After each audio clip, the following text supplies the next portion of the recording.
بسم اللہ الرحمن الرحیم۔ ایک دن میری بیٹی کے اسکول سے کال آئی۔ اس کے ٹیچر نے کہا کہ آپ اسکول فوراً آئیں، آپ سے بہت ضروری بات کرنی ہے۔ ٹیچر کی یہ بات سن کر میں پریشان ہو گئی اور فوراً اسکول کی طرف بھاگی۔ جب میں اسکول پہنچی تو ٹیچر نے الماری کھولتے ہوئے میری بیٹی کی کاپی نکالی اور پھر اس میں سے ایک صفحہ نکال کر میرے آگے رکھنے لگی۔ میں آنکھیں پھاڑے وہ سارے صفحات بڑا غور سے دیکھ رہی تھی، کیونکہ سبھی صفحات پر ایک ہی میں اپنی سابقہ زندگی پر نظر دوڑاتی ہوں تو میرے رونگٹے کھڑے ہو جاتے ہیں، اور میں سوچنے لگتی ہوں کہ اگر خدا مجھ پر نظر کرم نہ ہوتی تو نہ جانے میں اس وقت کہاں ہوتی اور کس آزمائش میں مبتلا ہوتی۔ میرا نام فاطمہ ہے۔ اپنے والدین کی ہم 3 ہی اولادیں تھیں۔ بڑا بھائی تھا اور بھائی سے چھوٹی ہم 2 بہنیں تھیں۔ بہنوں میں میرا نمبر دوسرا تھا۔ ایسے تینوں بہن بھائیوں میں سب سے چھوٹی تھی۔ سب سے چھوٹی ہونے کی وجہ سے ماں باپ کی لاڈلی بھی تھی، اور شاید اسی لاڈ پیار کا نتیجہ تھا کہ میں بڑی تو ہو چکی تھی، بچپن سے جوانی کی دہلیز پر قدم رکھ چکی تھی، مگر ابھی تک میری فطرت میں سے یہ بچپنا نہیں گیا تھا۔ بلکہ مجھے آج بھی اچھی طرح یہ بات یاد ہے کہ ابا اکثر میری طرف دیکھ کر فکر میں مبتلا ہو جایا کرتے تھے اور اماں سے کہا کرتے تھے، فاطمہ کی ماں یہ لڑکی کیا کرے گی سسرال جا کر، اسے کچھ سمجھایا کرو۔ مگر اماں ہمیشہ ابا سے یہ بات سن کر مسکرایا کرتی تھی اور کہا کرتی تھی، آپ دیکھیے گا سسرال جا کر اچھی بلی ہو جائے گی۔ یہ جو لاپرواہیاں اور یہ بچپنا ہے نا، یہ ماں باپ کے گھر ہی ہوتا ہے۔ جب کندھوں پر ذمہ داری پڑتی ہے تو پھر سب لڑکیاں خود بخود سمجھدار ہو جاتی ہیں۔ ابا کے چہرے سے صاف ظاہر ہو رہا تھا کہ وہ مطمئن تو نہیں ہوئے، مگر وہ خاموش ہو جایا کرتے تھے۔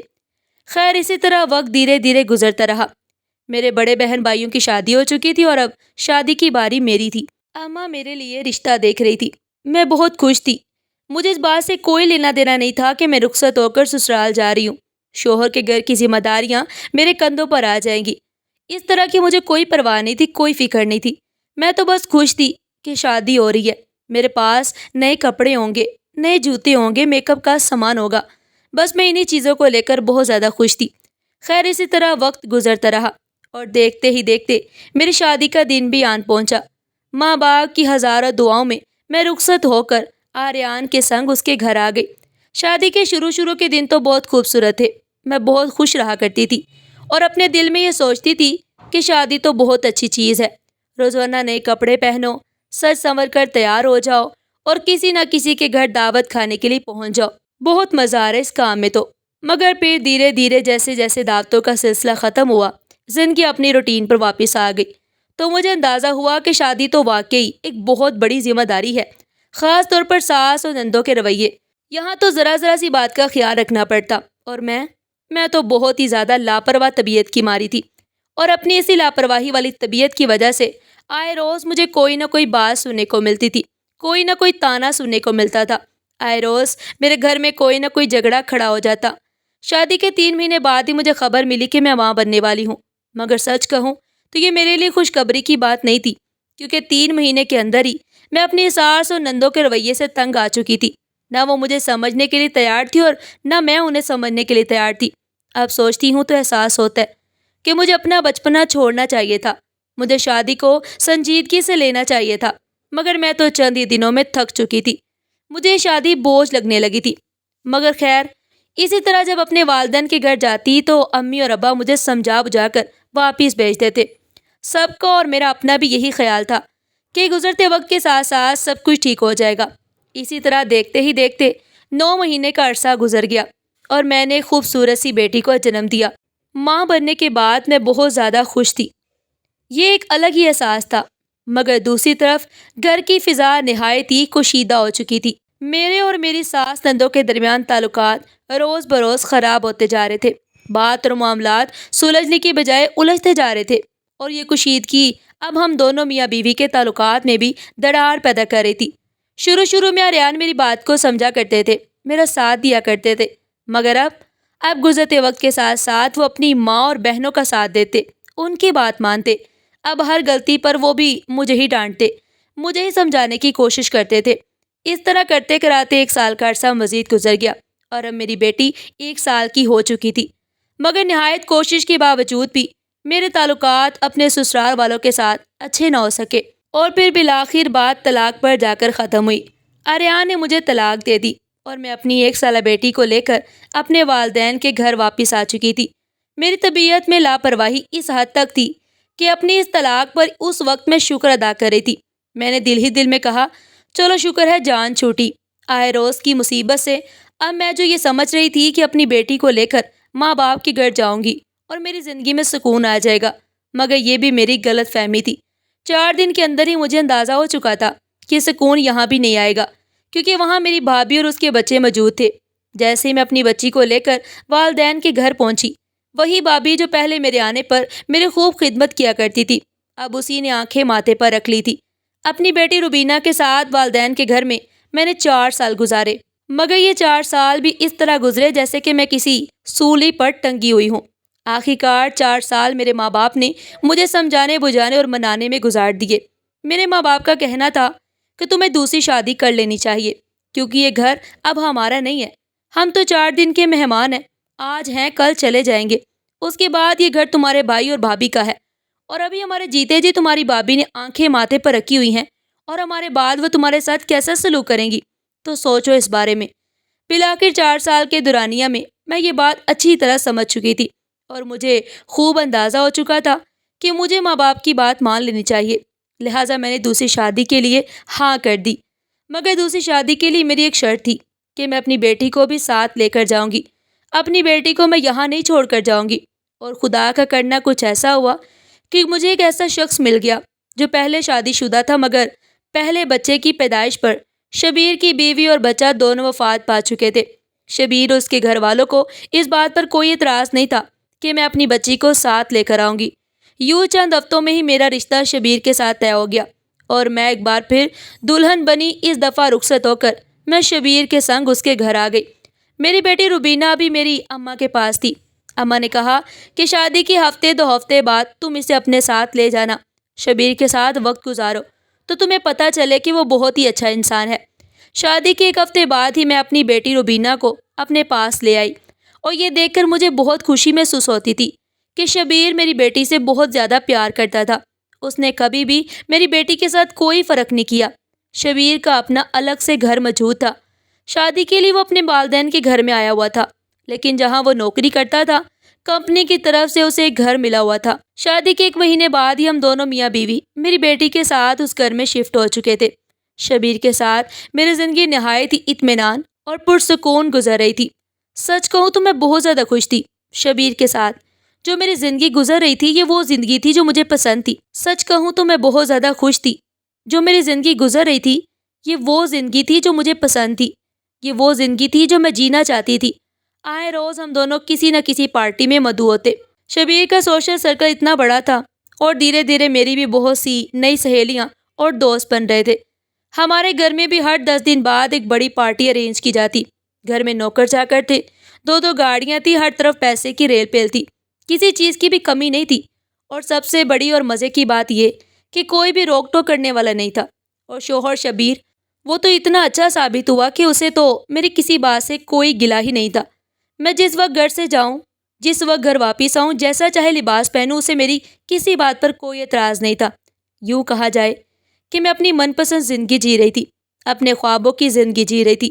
میں بہت خوش تھی، اور میری طرف دیکھ کر میرے والدین بھی خوش تھے، میرے بہن بھائی بھی خوش تھے کہ چلو اس کی زندگی سے مشکلات ختم ہوئیں، تو سب نے سکون کا سانس لیا۔ میری بیٹی کو میں اسکول میں داخل کروا چکی تھی۔ گھر میں 2-3 ملازمائیں تھیں جو سارے گھر کا کام بھی کرتی تھی اور میری بیٹی کی دیکھ بھال بھی کرتی تھی۔ میری اور شبیر کی شادی کو 1 سال ہونے والا تھا، مگر اب تک میں نے بچہ پیدا کرنے کا فیصلہ نہیں کیا تھا۔ میں نے شبیر سے صاف اور واضح الفاظ میں کہہ دیا تھا کہ میں فی الحال اپنی زندگی کو انجوائے کرنا چاہتی ہوں، اور وہ بھی میری خوشی میں خوش تھا۔ اس طرح بہت اطمینان سے وقت گزر رہا تھا کہ ایک دن میری بیٹی کے اسکول سے مجھے کال ریسیو ہوئی۔ پرنسپل نے کہا کہ آپ روبینہ کی والدہ بات کر رہی ہیں؟ میں نے کہا کہ جی بالکل، میں روبینہ کی ماں ہوں۔ انہوں نے کہا میں آپ سے ایک بہت ضروری بات کرنا چاہتی ہوں، کل آپ 10 بجے آفس پہنچ جائیے گا۔ میں نے کہا ٹھیک ہے۔ پرنسپل کی کال سننے کے بعد میں کچھ پریشان سی ہو گئی۔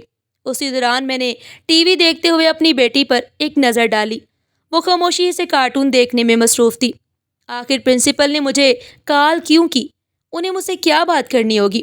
میری بیٹی تو ابھی بہت چھوٹی کلاس میں ہے، پڑھائی کا تو کوئی معاملہ ہی نہیں ہو سکتا، کیونکہ میری بیٹی بہت اچھے ٹیچر سے ٹیوشن بھی پڑھتی تھی اور فیس تو ہم ہمیشہ ایڈوانس میں جمع کروا دیا کرتے تھے۔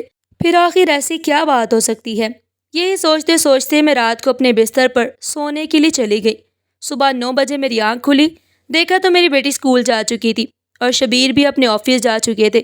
میں نے ملازمہ سے ناشتہ تیار کرنے کو کہا اور خود نہا دھو کر ایک اچھا سا لباس پہنا اور تیار ہو گئی۔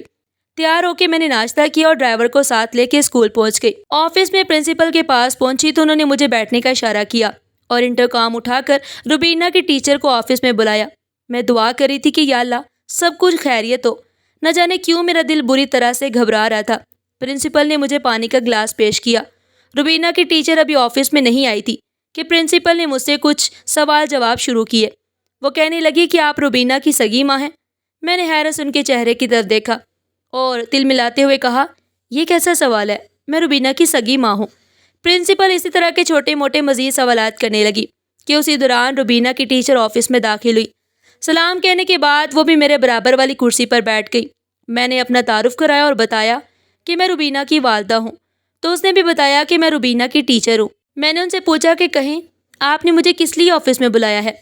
ٹیچر نے ایک نظر پرنسپل کی جانب دیکھا اور کہنے لگی کہ آپ روبینہ کی والدہ ہیں، کیا بتا سکتی ہیں کہ آپ کی بچی کو کیا پریشانی ہے؟ کیا گھر میں آپ دونوں میاں بیوی لڑتے جھگڑتے ہیں؟ میں نے کہا بالکل بھی نہیں، ہم دونوں میاں بیوی بہت ہی پیار اور محبت سے رہتے ہیں، مگر آپ یہ سوال کیوں کر رہی ہیں؟ میں نے فوراً جب اپنا سوال کیا تو ٹیچر کہنے لگی اس لیے کہ آپ کی بیٹی کسی الجھن اور پریشانی کا شکار ہے۔ ٹیچر کی یہ بات سن کر میرے چہرے پر پریشانی پھیل چکی تھی۔ میں نے الجھتے ہوئے ان سے ایک اور سوال کیا اور کہا کیسی الجھن؟ میں آپ کی بات کو سمجھی نہیں۔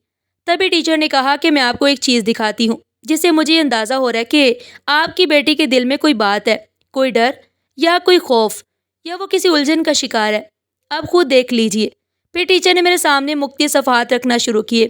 ایک صفحہ، پھر دوسرا، تیسرا، اور اس طرح کافی سارے وہ صفحات تھے جس پر روبینہ نے ڈرائنگ بنائی ہوئی تھی۔ میں وہاں پھیلائے گئے تمام صفحات کو دیکھ کر حیران رہ گئی۔ مجھے ایسا محسوس ہو رہا تھا کہ جیسے میرا دل کسی گہری کھائی میں ڈوبتا چلا جا رہا ہے، کیونکہ وہ صفحات چیخ چیخ کر ایک کہانی بیان کر رہے تھے، مگر میرا دل ماننے کو تیار ہی نہیں تھا کہ کیا یہ کہانی سچی بھی ہو سکتی ہے۔ نہیں، ایسا نہیں ہو سکتا۔ میرے دل سے مسلسل یہ آواز آ رہی تھی۔ ان صفحات پر روبینہ نے ڈرائنگ بنائی ہوئی تھی۔ ہر صفحے کے کونے میں ایک عورت اور مرد ہاتھوں میں ہاتھ ڈالے ہنسی خوشی کھڑے تھے، اور دوسرے کونے میں ایک مرد اپنی بچی کے ساتھ کھڑا تھا۔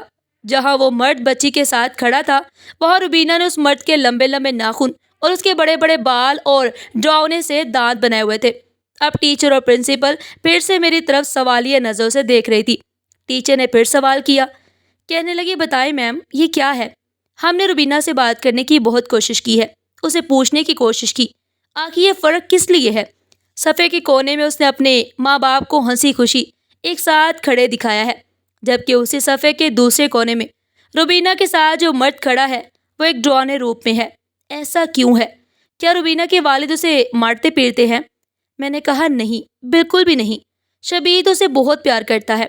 تب میرے دل میں خیال آیا اور اس خیال کو فوراً میں نے پرنسپل اور روبینہ کی ٹیچر کے سامنے کھول کر رکھ دیا۔ میں نے انہیں بتایا کہ روبینہ کے والد اس کے سگے باپ نہیں ہیں، یہ میری دوسری شادی ہے، یہ روبینہ کا سوتیلا باپ ہے۔ میری یہ بات سن کر روبینہ کی ٹیچر اور پرنسپل دونوں چونک گئی اور کہنے لگی فوراً اپنی بچی پر توجہ دیجیے اور اس بات کی گہرائی کو سمجھنے کی کوشش کیجیے کہ آخر آپ کی بیٹی کہنا کیا چاہتی ہے، کیونکہ یہ ڈرائنگز اور یہ 10 سے 15 صفحات چیخ چیخ کر بتا رہے ہیں کہ بچی کچھ کہنا چاہتی ہے، بچی کسی الجھن کسی پریشانی کا شکار ہے، اور یہ الجھن کیا ہے یہ پتہ کرنا اب آپ کا کام ہے۔ میں اس قدر صدمے میں تھی کہ میں کوئی جواب نہ دے سکی۔ تبھی پرنسپل اپنی جگہ سے اٹھی اور میرے پاس آ کر کہنے لگی دیکھیں نازیہ میم، اگر آپ کہیں تو ہم آپ کو کسی اچھے سے سائیکیٹرسٹ کا بتا دیتے ہیں، آپ روبینہ کو لے کر اس کے پاس جائیں، بچی کے دل و دماغ میں جو بھی الجھن ہے سائیکیٹرسٹ اسے نکال لیں گی۔ میں نے کہا ٹھیک ہے، مگر پہلے میں خود کوشش کرتی ہوں، میں اس کی ماں ہوں اور مجھے یقین ہے کہ اس کے دل میں جو بھی بات ہوگی وہ مجھے بتائے گی، میرے ساتھ شیئر کرے گی۔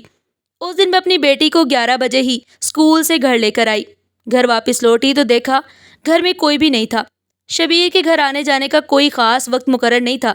میں اپنی بیٹی کو لے کر سیدھا اپنے کمرے میں آ گئی اور میں نے اسے بہت پیار کے ساتھ سمجھایا کہ میں اس کی ماں ہوں، میں اس کے لیے کچھ بھی کر سکتی ہوں، اور ہلکے ہلکے سمجھاتے سمجھاتے میں نے اسے پوچھا کیا تمہیں پاپا سے ڈر لگتا ہے؟ وہ خاموش نظروں سے میرے جانب دیکھنے لگی تو میں نے پھر ایک اور سوال کیا اور کہا کہ پاپا تمہیں اچھے لگتے ہیں؟ اب بھی اس نے کوئی جواب نہیں دیا۔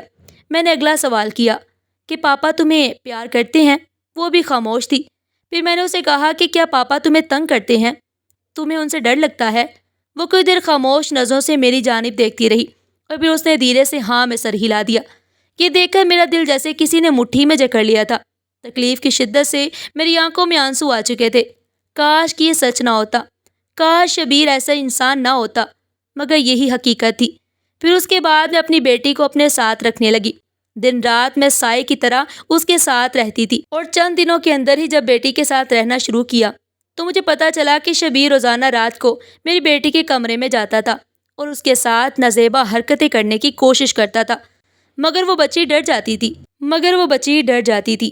میں نے اپنی بچی کا ڈاکٹر سے معائنہ بھی کروایا تو پتہ چلا کہ ابھی اس نے میری بچی کے ساتھ کوئی غلط حرکت نہیں کی تھی۔ ابھی وہ بچی کو اس راستے پر لانے کی کوشش کر رہا تھا، بچی کے ساتھ چھوٹی موٹی حرکات کرتا تھا۔ انہی حرکات سے بچی خوفزدہ ہو چکی تھی۔ تقریباً 10 سے 15 دنوں کے اندر مجھ پر ساری حقیقت واضح ہو چکی تھی، اور اب میں نے فیصلہ کر لیا تھا کہ مجھے کیا کرنا ہے اور کیا نہیں۔ اس دن میں نے اپنی تمام ضروری چیزیں اور اپنی بیٹی کی چیزیں ایک بیگ میں اکٹھی کی۔ جب میں گھر چھوڑ کر جانے لگی تو شبیر حیران پریشان میرے پیچھے دوڑا اور کہنے لگا کہ آخر وجہ کیا ہے، تو مجھے کچھ بتا تو دو۔ میں نے تمام پینٹنگز اس کے آگے رکھی اور خاموشی سے وہاں سے نکل آئی۔ اس کے بعد میں اپنے گھر آ گئی، اماں ابا کے پاس دوبارہ سے، مگر اس بار میں نے فیصلہ کر لیا تھا کہ میں بھائی اور بھابھی کے گھر بیٹھ کر ان پر بوجھ نہیں بنوں گی۔ میں نے اپنے ماں باپ کو صاف الفاظ میں بتا دیا کہ مجھے آپ کی جائیداد میں سے اپنا حصہ چاہیے۔ یہ دیکھ کر بھائی اور بھابھی کے ماتھے پر تو بل پڑ چکے تھے، مگر اب یہ میری اور میری بیٹی کی زندگی کا سوال تھا، میری بیٹی کے فیوچر کا سوال تھا۔ لہٰذا میرے ابا نے خاموشی سے جائیداد میں سے میرا حصہ میرے حوالے کیا، اور اس کے بعد اس رقم سے میں نے اپنا ایک ذاتی گھر خریدا اور اپنی بیٹی کو لے کر وہاں پر شفٹ ہو گئی۔ اب میری بیٹی جس اسکول میں زیر تعلیم ہے، اس اسکول میں تدریس کے فرائض سر انجام دے رہی ہوں۔ اور ہاں، آخر میں اپنے سننے والے ناظرین کو یہ بھی بتاتی چلوں کہ میں نے اپنے والدین کو بھی اپنے پاس بلا لیا ہے۔ اب میری زندگی نہایت اطمینان اور سکون سے گزر رہی ہے۔